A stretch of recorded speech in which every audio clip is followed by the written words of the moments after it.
All right. Spark it up whenever you. What up, what up? What's good? It's your boy, Kushie, right here. Big Kush, a.k.a. Gas Mask Boy, a.k.a. Bezo. You know me. CJ, The Siege. Right here, I got my boy, Smokey Corleone from BloccLife Entertainment, a.k.a. Little No Love.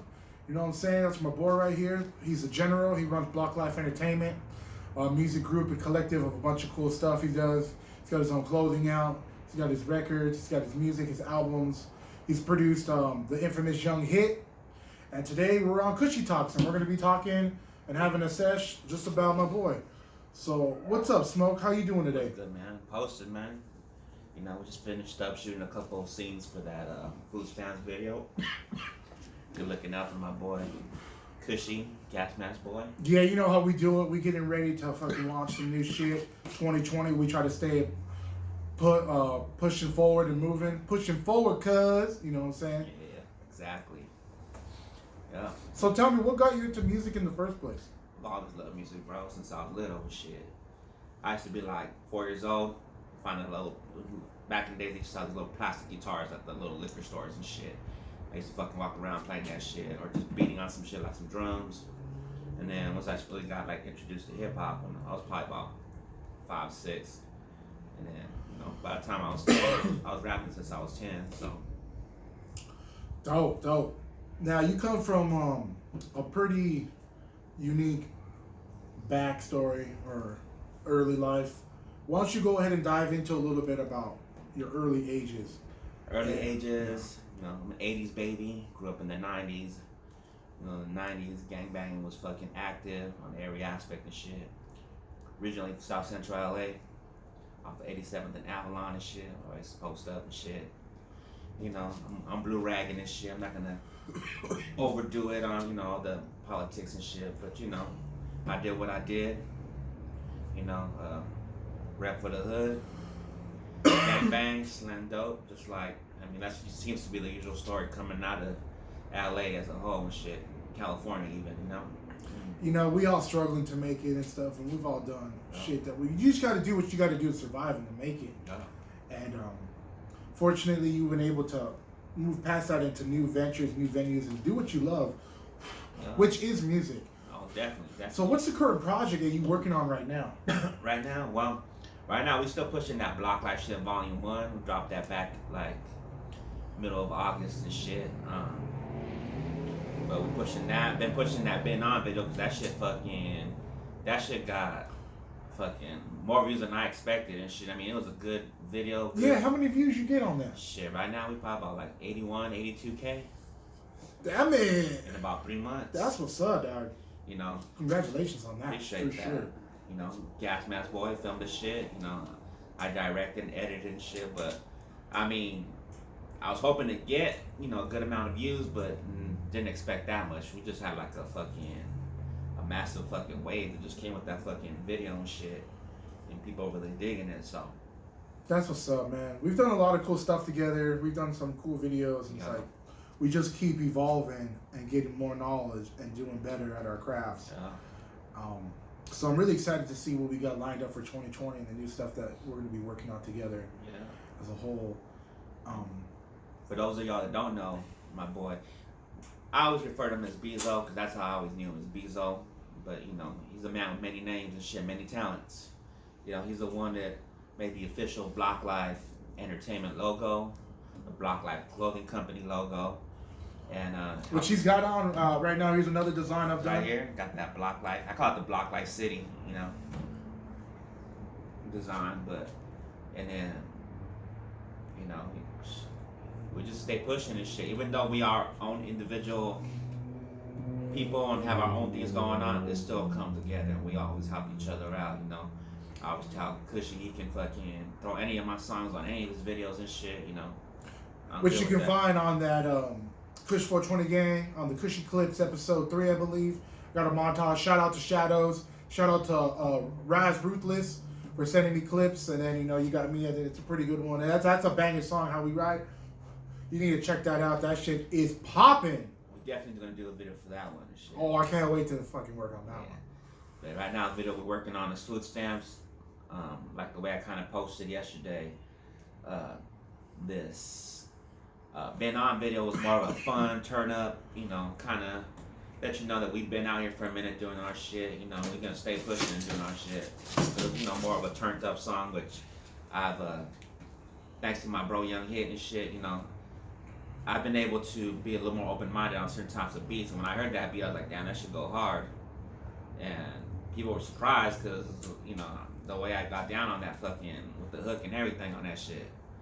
But it's dope, and that's what I like to see. My people, especially, but and even more as an artist, it's just the evolution and the change and trying new things, going out of your comfort zone. Mm-hmm. You know, a lot of times people I get asked, "Can you do this? Can you do that?" I'm like, I've never done that, and before I'd be like, "So I can't."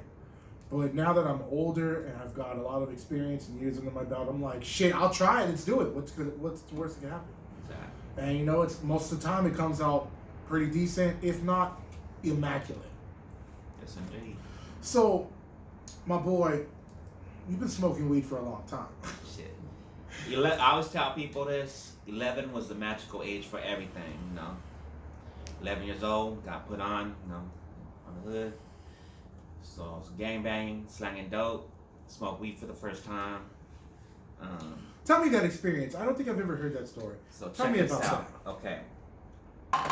So, and I don't mean to offend anybody if I do, but you might feel me on what I'm saying on this.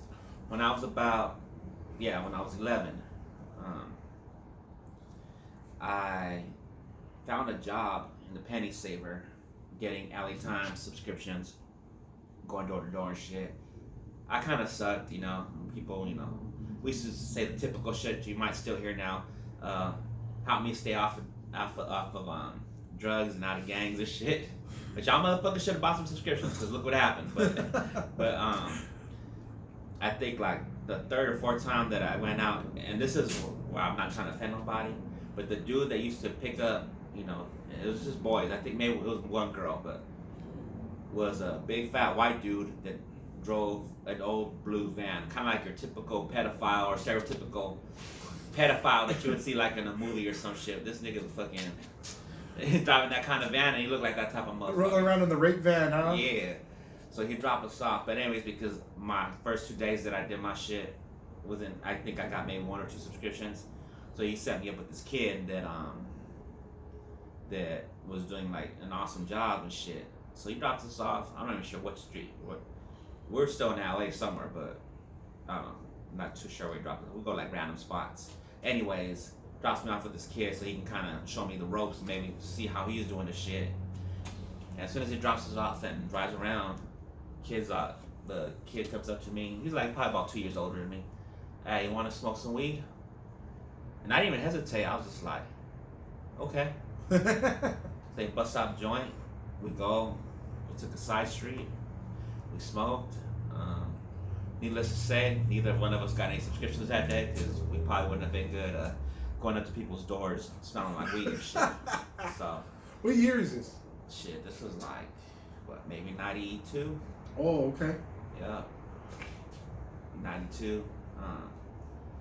What was your experience like smoking weed for the first time? Like, were you like, dude, I need to keep smoking this? Or were you kind of like me and I was like, what the fuck's going on here? I was somewhere in between. Like, I like the feeling, you know, but a lot of times they say you don't get high off your first time. And I kind of didn't think I was high until we really started walking around a little bit. I was like, okay, I kind of feel different. And shit, so, you know, needless to say, I fucking started smoking weed and shit. You know, I don't even know homeboy's name, and she never saw him again after that. But, you know, if you remember me, good looking. I appreciate you. I remember my first time. I was hanging out with these guys. They were like metalheads from the high school, and he was like, "Hey man, you want to come hang out? We're gonna have band practice, and then we're gonna smoke some weed." He's like, "Come through," and I'm like, "All right." He's like, "My boy's got some." He's like, "Bring like $25. We'll hook you up," and then boom, boom. And I was like, "I could do that. Why not?" Right. That sounds like fun. I won't be home. I won't have to worry about the parentals or anybody else. Right. I'll be out. I'll get picked up later.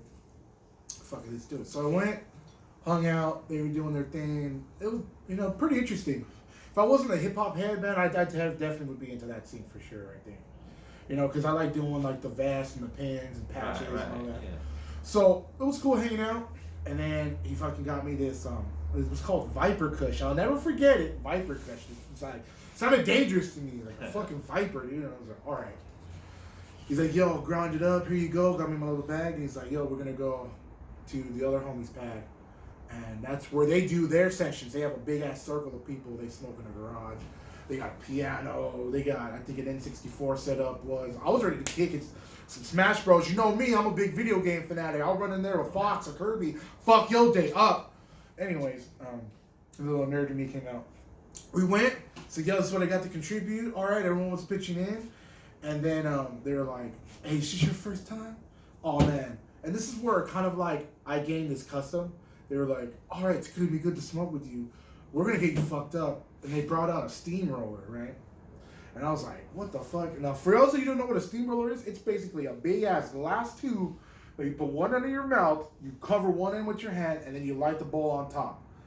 And then afterwards, after you filled up the piece with smoke, you pop open your palm and suck all the air in, and it's like a fucking steamroller hits you. So I did that shit, and I was coughing up a lung, dog. That Viper Kush was so bomb. But then again, I never smoked before, so could have just been just whatever. I don't know, but the first time. But I mean, the homie brought out some hash, so I'm assuming they all had some good shit. So it was probably just some crazy shit. And I just remember just melting into the couch. Yeah. We were there for a while. Then we went back to the homies' pad, and I just remember watching Tom and Jerry tripping the fuck out, eating a fucking pudding snack. And that was my first time. Shit now. I be watching SpongeBob. My kids like SpongeBob. I like SpongeBob though. I ain't no front. When I'm fucking high as fuck, and I got some munchies and shit, I'll just post up and watch some SpongeBob and shit. I love cartoons and shit. I'm like a big ass kid when it comes to certain shit. Oh, bro, I be the same way. But I've just moved on into like anime. Yeah. I do a lot of web shows on YouTube. I'm a huge PewDiePie fan. Cinnamon Toast Can. React Couch. I was just getting high and just play. It's fucking ridiculous. Some of that shit's funny, some of that shit's kind of reaching, but it's. Yeah. I don't think I turned the TV on in like a year. I just stay on YouTube and shit. Yeah. Anyways, there we go, babbling off. Okay, so let's see. So how did you come up with BloccLife? What gave that? How did that idea come across your mind, and then when you thought of it or somehow came across it, were you like, that's it? What was that moment like? Shit, this back, I came up with BloccLife around 99 is when I just came up. And it just basically, some people wanted to attribute it to like certain neighborhoods and shit, like block cribs and this and that. And then, it had nothing to do with that. It's just more about living life on the block. And even though I spouted shit with 2 C's, because, where I'm from, I've kind of adapted that to over the years, I gave it more meaning than just BloccLife and being just straight from the block, doing what we do and shit. So eventually that shit became building life on crucial circumstances, living in faith every day. Damn it. Because, why don't you have that on a shirt? That's some dope shit. That's just coming. Damn, coming. Bro, how come you might have told me that once, but I feel like that's such a dope way of looking at things. I never knew that. Because it still has the same meaning, still represent where we're from. We come from crucial circumstances and, living the life that we lived and shit, hard times, single parent homes, that type of thing. And then, and I'm not gonna say I strayed away from God when I was a kid, I had like really strayed away on some like other shit, but which you'll probably hear my music here and there, but just like reflecting now, I know God got me through everything and shit, even the bad shit I was doing, all I'm gonna say is I shouldn't be here right now, bottom line. But, God is good, and I keep my faith, as far as that goes, yeah, just, but still, represent, it's all about balance and shit. I'm a Libra, so I'm always talking about balance. And I think I'm a pretty balanced person, because I'm not gonna come at you all crazy. I'm pretty laid back, quiet a lot of the time, because I'm just really observant. But I try to keep that balance, turn up, act up when I have to. But if not, I'm gonna be just chilling, posted and shit. You know, it's funny now that you say that. That puts so much into perspective because, like, I feel like I'm such a loud person. Like, I'm kind of like the opposite of that. Yeah. And with that, we together make balance. You know what I'm saying? Like balance. That's balance. Even like my bro Young Hit too, as far as the musical shit. Like I said, he was more on that turned up, shit. Me, I was more on that kind of gritty, Not to say Young Hit don't get gritty. He Young Hit, man, my nigga, he got a story to tell and shit. Make sure y'all check out his album too. It's on Spotify. Apple Music and all that. I'm definitely gonna have Young Hit on Kushie Talks for sure. We're gonna run that. Yeah. But together, you guys fucking just we balance each other out because if y'all see us on stage, I think I've gotten a little better now. I move around a little bit more. I try to but I'm more like I said, I'm just laid back and Hit Hit just be fucking. He hear the music and he just in his zone and shit. So the fact that he gets so turned up and I'm so laid back, we kind of balance each other out. So that's why the shit works. It's crazy. I'm gonna tell y'all the story about how me and Hit linked up. I've known Hit about 7 years now. Shit, but I feel like I know my nigga forever and shit, just like Kushie, I feel like I've known him all my life and shit. And truthfully, they came around in a big important part of my life and shit when I really was trying to just get back into this music and do my shit. And like I said, it was all again, it's all God's will. But the story of how me and Hit linked up goes back to, and it's somebody that hit me out. This dude, I'm not even gonna say his name, I'm not gonna give him no fame, but this producer from Vegas and shit. He had a bunch of, he produced some okay beats and shit. Click Clack, I know you like that shit. Oh, Click Clack, Click Clack. It's like, you guys gotta look that up. But we'll plug all the links in the description for sure. But he fucked with a lot of like alley rappers and shit. People out from the West. I mean Vegas, I guess technically considered the West still, but that whole LA feel, niggas from Compton, fucking South Central. So I ended up meeting my bro K Glock from the y'all might know him from the Smoking Glock album. He been doing this shit forever too. We from same area, East Side, South Central and shit. But that's my Damu homie and shit. But we linked up to this dude D Vasquez. D Vasquez ended up being shit. I just gave his name. But you know what? Fuck it. Whatever. It is what it is. This dude fucking linked up a bunch of rappers and that shit was cool. But this nigga was over here liking to instigate shit amongst these rappers and like starting some bullshit and just kind of had people turning on each other. Tried to do it with me and Glock once we were linked up, start working on some shit. It didn't work because we weren't fucking with him no more and shit. But through Glock, my bro K Glock, we met. I won't give her. I'm gonna try not to give her any fame. We met a mutual partner. A partner. Well, it was someone he knew. She was a dope rapper. I'm not gonna lie, dope rapper, but I don't know where her head was and shit. But anyways, through K Glock I met her, and through her I met my bro Hit, and me and Hit been riding ever since and shit. And it's crazy because it was like every other person was kind of like a bad person, but we needed to go through that person or take that part of that journey to be able to link up. So that shitty ass producer, and I say shitty as a shitty person, linked me and K Glock up. Me and K Glock are good. That's my bro right there and shit. We pushed that red and blue make green, But we linked up, and through him I linked up with this other person, who ended up being no good for us. But through her, I linked up with my bro Hit. And shit, like I said, we family, I keep the circle small. Ain't too many that can really. I mean, I know a lot of people, and I can associate with a lot of people, but my circle stays small, Yeah, man. You gotta have it that way these days. Too many people seem real nice and real cool, and then shit gets a little real. It could almost be anything, and then it's like, what? But y'all like alright. Yeah. You know, like I gotta do me. So Yeah, I mean, people who are in my circle, no, they know who they are. They know who I got love for and shit, you know. But anyway, that's how me and my bro hit linked up and shit, you know. Like I said, you know, cuz like 7 years, but feels like I know him my whole life and shit. Same with Kushie. But let me get back to back to the food stamps videos. I think that's where we kind of started and we drift up. But that's what happens when you smoke sometimes. Kushie Talks, baby. Yeah. You know what I'm saying? Yo, real quick, I just want to give a shout out to my homegirl, Queen Indo. Yo, what up? Check her out on her Instagram. I'll link that shit. The other day, she straight helped me out. She fucking reposted my YouTube page to get some people to come and follow me. I'm trying to hit 100 subs. Right now, I'm at 50. I went up by 2.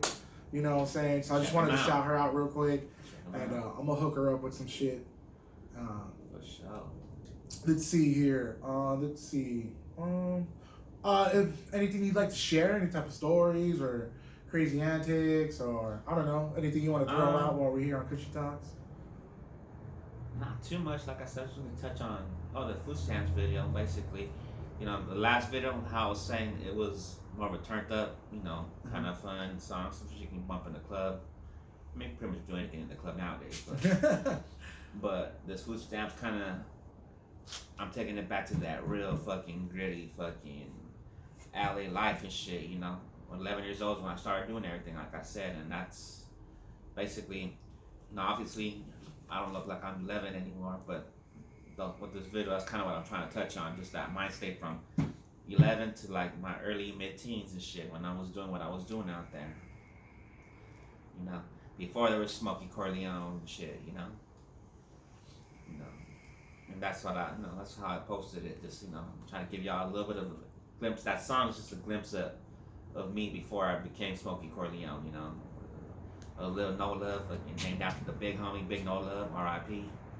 But, you know, other than that, shit. You know, for all my weed smokers out there, if you haven't heard Lifted by my boy, it's a banger. You know, That's a fun one too. That's a good weed song to listen to. Yeah, That's a good song to listen to in general, but for all my smokers out there, Yeah. you gotta peep that shit. Check Now, out my the boy, video. right here, if you don't know, he does basically you would call it West Coast music, right? Yeah. So why don't you touch on that for people that don't know, that are just being introduced to you from this episode, like, how would you classify that? See, and it's changed up so much even within the last like 10 years, because people right off top, you know, you hear West Coast, you think Dre, Snoop, Ice Cube, that type of shit. And that's pretty much, that's what I was going off of. Eazy-E for sure, that's an inspiration. You know, I'm friends with a couple of his sons, and, you know, we've done shit together. So, you know, at one point, the West Coast and that West Coast sound was damn hard. It was either some G-Funk shit, which was all through the 90s, or even early 2000s, mid-2000s. But then when Dre dropped the 2001 back in 99, which just hit 20 years since he released that shit, and Dre's sound changed and shit. You know, he had more pianos, more this and that. So that's kind of the shit that I was on. I was either on some G-Funk, that piano shit, that Dre sound. People know what that Dre sound is, and some even some eerie type beats. Because I used to touch on, you know, even before the shit that I released, lyrics I would write and early songs, they were some dark shit, you know, just because that was just the life I was living and shit. But as far as the West Coast sound, it's adapted and changed so much now, because you got people like DJ Mustard, who, you know, got that turned up shit, you know, which is kind of, I think, inspired off the, you know, Bay Area, you know, that sound and shit. You know, I love the Bay Area. Bay Area fucking, remember in the 90s, that mobster sound, that shit was fucking, which again kind of almost coincides with the fucking G-Funk sound. But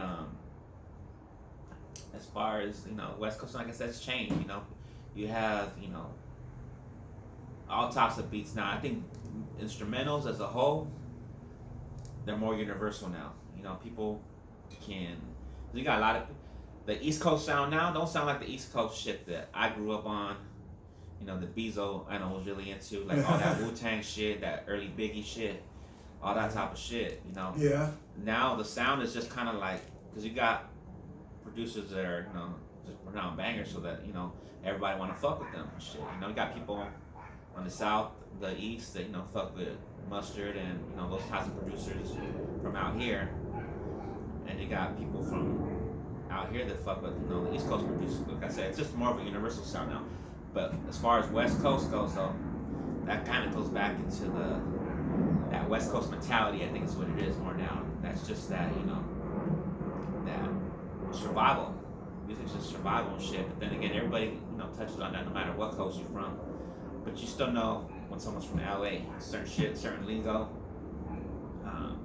the gang shit. You know, a lot of other people kind of adopted the gang culture from LA, and at one point I was kind of like, what's up with that? But you know, as like, you know, as I've grown, I mean, I can understand, and you know, so it's like, you know, by all means.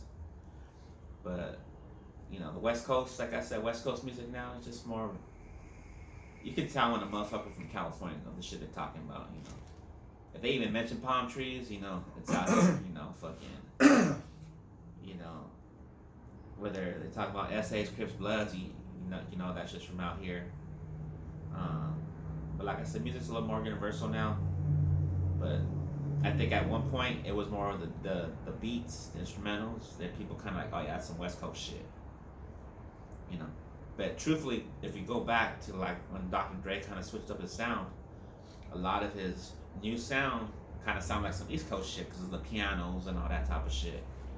You know, he was fucking with Scott Storch and shit like that. He's from the East Coast. And even like when he did, you know, he talked about the Firm flop, that shit he did with the Firm. That was Foxy Brown, Nas, AZ. Those are all East Coast motherfuckers and shit. So, you know, there used to be like a specific sound, that G-Funk shit, but like I said, that's always gonna be classic. It's always gonna be loved. But as far as now, everything's a little more universal. And I'm probably just rambling on about this shit, but you know, whatever. I'm a little high, so he'll edit this shit later. I'm gonna leave it in. But yeah, you know, like I said, nowadays it's more about a mentality and shit. You know, you can like even Nipsey. You know, I'm a big Nipsey fan, and you know, when he first, you know, did the mixtapes, you can tell he was from the West Coast. You know, he had again a lot of that gangster sound and shit. But as he evolved and he got older, and the shit that are fucking bangers that people feel across the world, man. R.I.P. You know, he really touched a lot of people and shit. You know, I'm older than he was, and like I looked up to him. You know, that's just some real shit. You know, I liked what he was doing. You know, and I remember because I seen him at a show back like in '09 maybe, and he had opened up for Bone Thugs, and some dumbass threw a fucking bottle of water. Damn. And he at him, so he's kind of like stopped what he was doing and shit. And he banged on dude. I was like, damn, this nigga real. That's what's up. And I was just like, that was a trip. And then, you know, just seeing the early shit, but he was always a smart dude. He you know, I seen him involved in shit just, you know, as a fan. And he grew up and shit, you know, and made a lot of people want to make like those grown moves and not just be stuck on the same shit. But back to the music though, like his sound, you can still tell he was, because he always represented where he was from. So you know, he was from the West Coast, but his sound was always a little bit different. It was just like some different type of instrumentals and beats and his producers and shit like that. So it didn't have that normal, what you would say, the typical West Coast sound after a while. And that's why I say I think just music as a whole has evolved. I've opened up my mind a lot more. You know, I used to be like anti auto-tune and mumble rap and all that shit, but honestly some of that shit as far as the auto-tune goes, that shit kind of sound dope on some shit, because you got some West Coast cats out here that I like that, you know, they be using that shit, but you can still tell what you still understand them and shit. And even some of these mumble rappers, like I kind of listen to other shit other than the shit that's in the radio, and some of them got some skills, you know, and they don't mumble on everything. So, you know, I'm just opening my mind to like new shit. Not trying to, you know, I ain't trying to be no hater and shit. You know, sometimes we just set in our ways on what we're used to and shit. Yeah. You know, but yeah. So, if everyone at home watching this, I'm sorry if you hear fucking dogs barking. I thought it'd be cool to do in a location. I did this badass GMB piece, which I lost all the footage for, so I don't have a video of it. You live and you learn. Don't buy shit off of Wish or AliExpress. Get your SD card from the store. Anyways, I think it's my GoPro. I need to upgrade. I really want to upgrade this year my camera situation. I might just do that. Let me see what we're at for time. Because I didn't bring a timer. Looks like we're at 30 minutes. Yeah, we just hit 30 minutes. How long is the shit? So usually we do a Kushie Talks anywhere from half an hour minimum to an hour. So we could just end it here. That'd be cool. Yeah. Or if you have anything you want to plug or anything you want to throw in real quick. Nah, just make sure y'all check me out. You know, Smokey Corleone. Just Google it. You know, YouTube it. You'll find me. You know. I'll put all the links in the description on both the MeView channel and the YouTube. If y'all don't know, I run 2 video sharing service networks or whatever. Not services, I guess. No, service. I'm not offering anything. I'm just saying I'm on YouTube, which you're probably watching this now. Or you're on MeView, the new YouTube killer that's supposed to be out there right now. It's really unknown, but so far it's been okay. It's been cool for me. I upload on there too. So, it is what it is. Check out my website. My web store is open. Check out my fucking gear. Check out I his got gear. that K4G shit. GMB code's up and running right now. Got some dope gear. Right now, the first collection's out. All the Kush 420 gang shit's out. I gotta do the GMB line, just like the main base, like just the gas mask logo, and a couple designs I'm working on. I haven't shown anybody yet. Then I need to come out with the Forever Riding collection again, and then I'm gonna be bringing back. I'm announcing it right now. Yeah, Popular to disbelief, it's coming back. I said I was done with it. My boy's been asking. I'm going to bring back the Bound to Rise collection. Bound to Rise, BTR. That was the one that started it all. BTR, man. I'm gonna bring back the original logo. I'm gonna bring back one original print. It's probably gonna be the Virgin Mary with the it's all bandana print, and she's like praying, and she has a fucking turntable hanging, and there's spray cans around her, and then there's a little graffiti guy holding her up. I'm gonna bring that print back unaltered, and then I'm gonna bring back 2 other prints, but I'm going to update them. The LA roller, I'm gonna update it. I've been wanting to change that a little bit. And then blasting the rhymes, I'm gonna update to a new thing. I might do a shoot just for that. So stay on the lookout. I got some new ideas for that. That'll be down the line, but everything will be up and running. But the store is open now. Yeah. I do my own website. You can check me out at www. I hope that was enough W's.